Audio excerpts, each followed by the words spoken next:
Hey guys, this is Zane here, back at it with another episode of watching Monsters every single day of the month with friends because I want them to. And I do.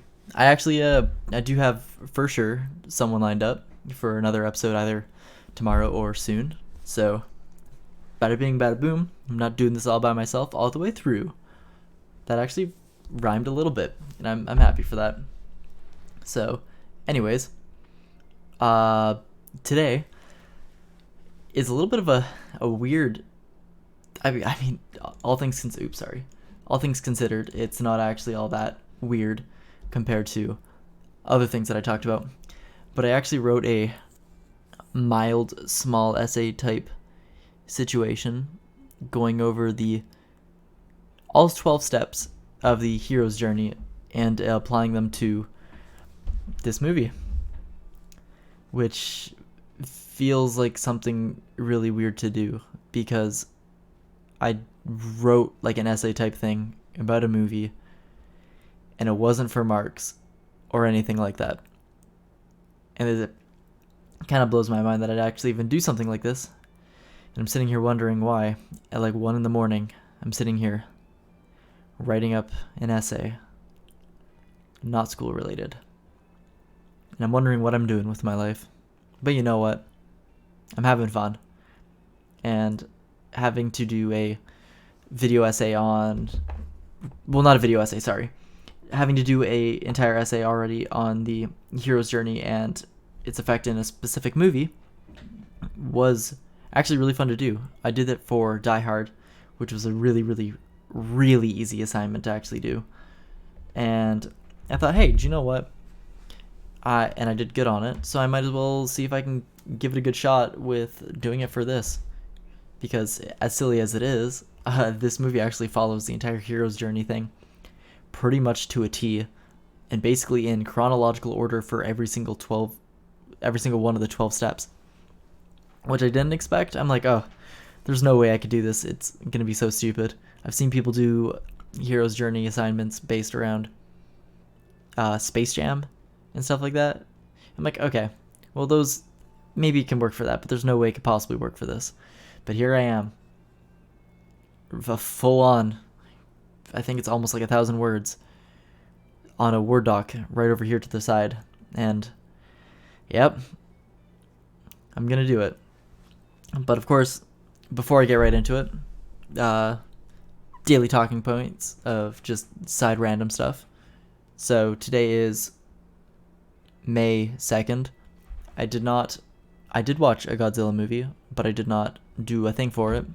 I'm still deciding on whether or not I want to do that, because I don't want it to get in the way of this, but it might help with having a little bit more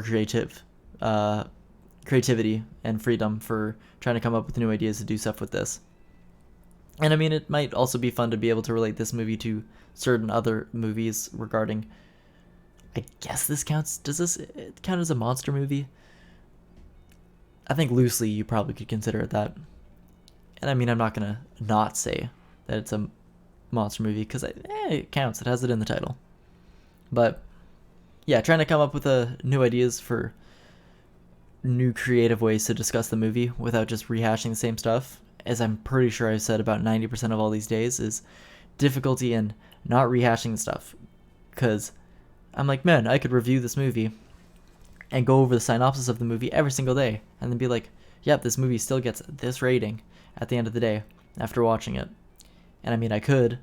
Would that be easy? Yeah. Would that be exciting? No. It might be a little bit funny, but if it's not fun, then why do it? It's a good quote from Reggie Fils-Aimé from Nintendo, I believe. And it's a very, very true and good one.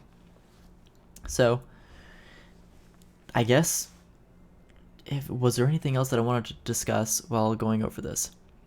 Still, as always, if you have an interest in discussing something, or you have a particular occupation, or you have an area of expertise about something, and you might be able to find its relevance in this movie, man, feel free. I'll totally come up with a set of questions that I can ask you, and we can have a nice little discussion about it. Because when I do have plans for other people on here, it's not just coming up with it blind on the spot. And make sure to watch through the movie and have a set of questions and discussion points based around what their interests are and what their particular knowledge or expertise might be in. So hey, if that sounds interesting to you, as always, drop me a DM or something, and I'll get you figured out. So I think now is a better time than any to actually get into my 12 steps of Hero's Journey. So for those who don't know, the Hero's Journey is not inherently a genre. It's a... Oh, sorry. Is this really gonna... Okay, I thought this was gonna close out of full screen every single time that I did it. Sorry, I just took a little sip of water there. So, basically, the description... I'm going off of Wikipedia here, because it's pretty much the best possible thing I can get, is called the Hero's Journey. And it is a classic story structure that has been shared by stories worldwide. It was coined by academic Joseph Campbell in 1949 and refers to a wide-ranging category of tales in which characters ventures out to get what they need, faces conflict, and ultimately triumphs over adversity. Also, another even more in-depth description for containing words that I, for the most part, can't really understand. In narratology and comparative mythology, the monomyth, or the hero's journey, is a common template of a broad category of tales and lore that involves a hero who goes on an adventure and in a decisive crisis wins a victory and then comes home changed or transformed. So that's like pretty much the rough gist of it. And you can pretty much apply this exact thing to, I don't know, I was going to say like 90% of movies, but no, it wouldn't apply to all that many. But like so many movies that you have watched, you could easily apply all 12 of these steps into and make it into the hero's journey. A lot of them go hand in hand with coming of age stories. Like I believe Goonies is a really good example of a hero's journey and even follows multiple kids. Could even apply this to It, or I don't know, any other kind of movie that you've really enjoyed. I mean, it's interesting to see and go through all the steps and test your knowledge to see how well you know a movie. So, I mean, if you're watching this on YouTube, drop it in the comments for what movies you like that follow the hero's journey, or if you are realizing that a movie you like follows it. Get some participation up in there. It's not for marks though, just like this entire essay wasn't, but that's okay. So, okay, now I won't hold you hostage any longer. So I'm gonna go over the 12 steps of the hero's journey in accordance to Monster House. So, starting with step 1, it's titled Ordinary World. And a good way of describing this is basically where we meet the hero. And we start off the movie, skipping ahead. I'm going to be skipping kind of between parts into the important parts that actually fit with the hero's journey things. Starting off, we have DJ Walters, a 12-year-old kid from Mayville. His dad is most likely a dentist as he's going to a dentist convention. His best friend is a blonde-haired, huskier type kid wearing a cape that is all too small for him and playing basketball, who appears to maybe be wearing hand-me-downs from a brother as the cuffs on his pants are way up. And from the dynamic between the two of them, it gives off the impression that they probably don't have too many friends at school. And even mentioning a little bit later on, Cheddar says, and this is why kids don't sit with us at lunch. You can also get the impression that DJ is an artistic kid and most likely spends a ton of his free time doodling and daydreaming about other things. He's got a sneaking suspicion of the house and his creepy neighbor next door, Nevercracker. Step 2, we have Call to Adventure, or basically where the adventure starts. There could potentially be a bunch of different little points for this, but I think I've kind of put it down to one specific thing. DJ's always had a suspicion about Nevercracker and the house, but after he accidentally murders, or as Chowder likes to say, manslaughter, because it was an accident, a lot of his fears suspicions come true. He gets a legitimate call from the house, which should have been impossible, and that's pretty much where things start to begin. And then we've got the refusal of the call, in which the hero digs in their feet, or gives himself second thoughts on what they originally planned to do for an adventure. And I had to think about this one a little bit, but I believe the key moment for this was when after DJ calls up Chowder and they meet at the quote-unquote danger zone. He wants to show him that the house is actually like alive and haunted. But of course, Chowder doesn't believe it. So Chowder walks on the lawn, does all that stuff, and promptly almost gets eaten by it. And this is a moment where they both realize that they've bitten off a little bit more than they can chew, and this is a threat way bigger than the two of them. They're doubting their capabilities, and they kind of just want to go home. I think that's pretty much the best description possible for refusal of the call. And that was all. That and later on in the movie are like the only 2 points where they're like seriously doubting themselves. Step 4, meeting the mentor, in which the hero acquires a personal trainer. Also, I think one of the absolute best hero's journey movies, for example, would be Rocky. If you look online, tons of examples for hero's journey go on and discuss Rocky specifically, which is, it is a fantastic example. So after the encounter with Jenny in the house, Chowder, Jenny, and DJ all go to Reginald Skulinski for advice. Chowder and DJ believe he's the most knowledgeable on basically anything and pretty much look up to him as a god, as maybe a lot of kids might do for anyone older than them that lives relatively close by. You hear myths about these people and kind of give them a little bit of a god complex.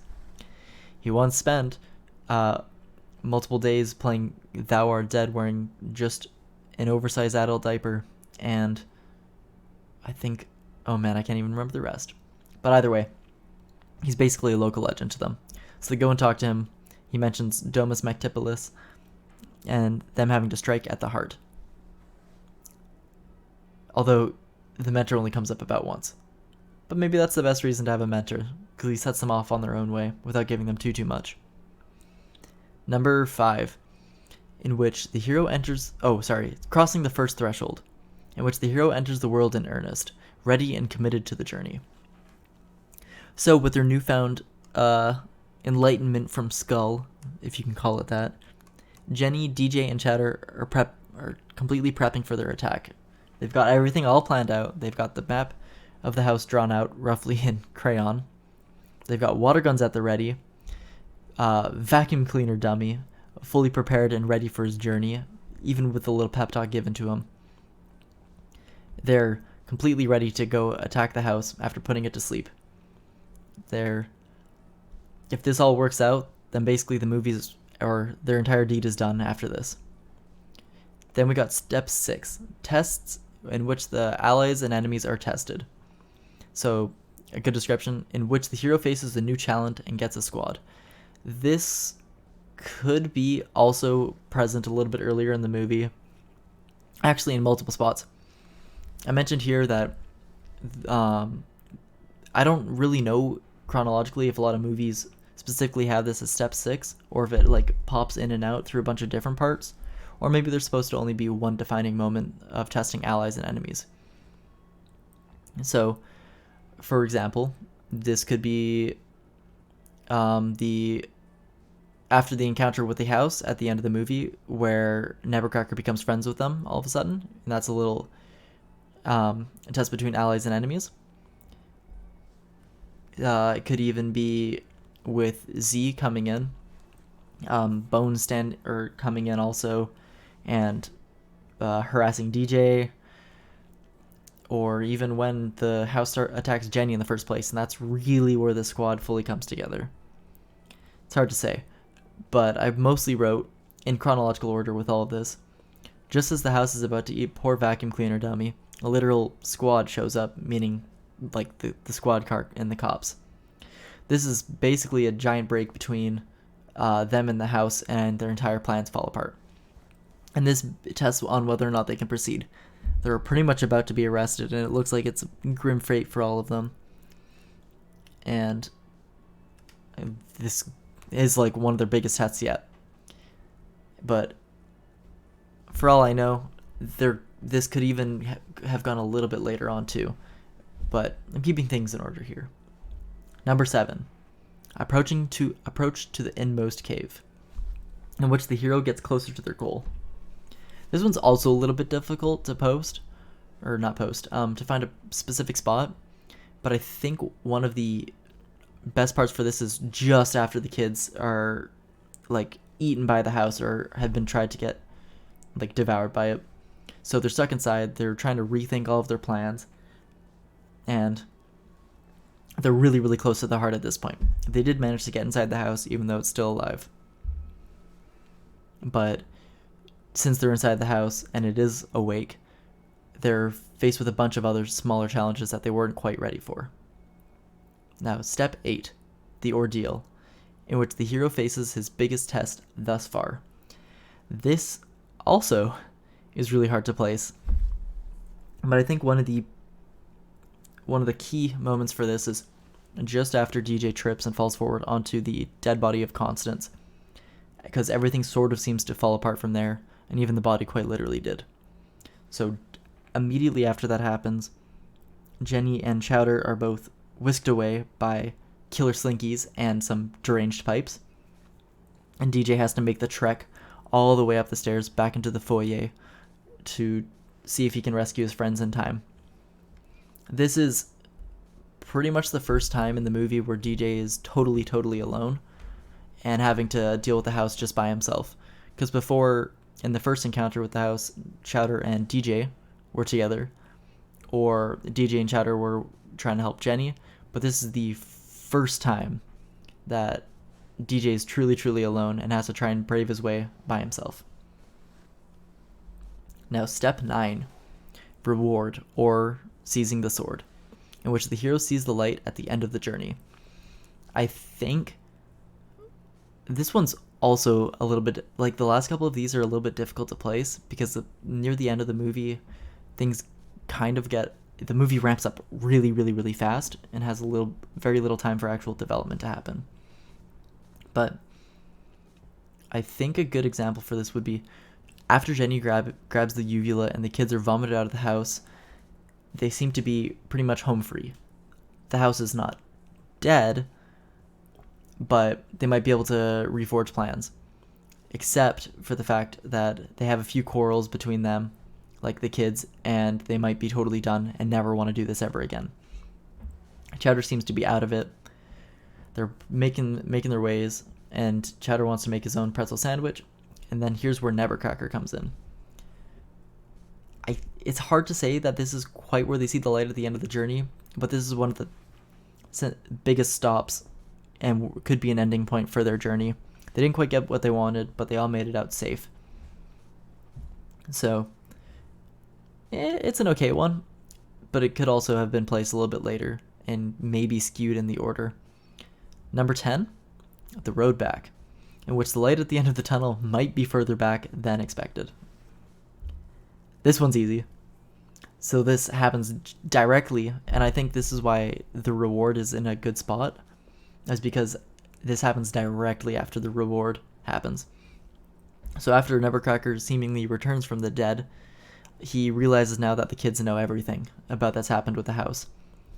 And since the kids want to try and protect Nevercracker from the house now, and they realize that he's not actually the crazy and angry old man that he appears to be, Constance goes absolutely berserk, attaching two of the trees to the foundation, and pretty much starts to chase them. This is a perfect moment for them realizing, oh no, we're not quite over with this yet. Step 11, resurrection, in which the last test is met. This is pinnacle of resurrection because it quite literally happens. After the destruction of the house as it falls down into the construction site, it all seems to be over. But as the chimney flares up flares up in the background behind Chowder as he's celebrating for a short period of time. They all realize they aren't quite home free yet. The house rebuilds itself into horrific new form and threatens them all once again for the last time. At this point, it's life or death for all of them. The house is completely out for blood and will stop at nothing to stop the children, and maybe even hurt Nevercracker in this situation as well. And finally, we've got our last step. Step 12, the return with the elixir, in which the hero has a triumphant homecoming. And I also think the hero's journey is really nice for this movie because you can almost do the hero's journey for all three separate characters. Everyone's got enough depth to them and enough story and backstory to them that even if some of them are a little bit shorter than others, you could easily come up with a hero's journey specifically for everyone. I focus this one a lot on DJ while also throwing in some of the other characters, but I may even have to do that for some of the other ones because the results can and will be different for depending on who you focus on, except for, I don't know, Skull, Bones, and the cops, and even the parents. You could potentially find a way to incorporate Z into her own little story, and even Nevercracker could have her own one. Even the house itself, like, there's enough character. Would it be bare bones? Oh yeah, but if you're willing to dedicate enough time to it, I'm sure you could do it. So anyways, back to the last step, in which the hero has a triumphant homecoming, and in this situation, heroes. After the house is finally dealt with, Constance's spirit is put to rest, the kids are finally done for the night. DJ's main reward was a kiss from Jenny and the promise to soon hang out again, even though they're probably decently far from each other. And an even bigger gift to everyone else is the neighborhood finally getting their toys back from the ashen remains of the foundation where the house once stood. The neighborhood is finally at peace. Nevercracker, and everyone realizes that Nevercracker never really was the bad person he appeared to be. I think that's a really nice way to end off the movie. And putting it into that perspective, it's a nice little conclusion to everything. It's a nice happy ending. Every character got involved in an arc which was bigger than themselves in many different ways. And this was a fun little discussion to do, surprisingly. When I got myself into this, I'm like, man, really, what am I doing with my time? Like going this in depth with it. But in reality, it's not even that in depth. It's like taking a small synopsis of the movie, cutting out some of the parts that people might gloss over, putting them into context with, I don't know, some other things. So this, I think, pretty much wraps it up. I ideally would like to keep going up with the 30-minute times that I have set for basically all the other episodes, minus last night's. But in a situation like this, I've added a little bit of fluff at the beginning and a little bit throughout, not to pad the time, but like I've gotten all the points across that I really need to do. So I don't think there's much else that I necessarily need to add.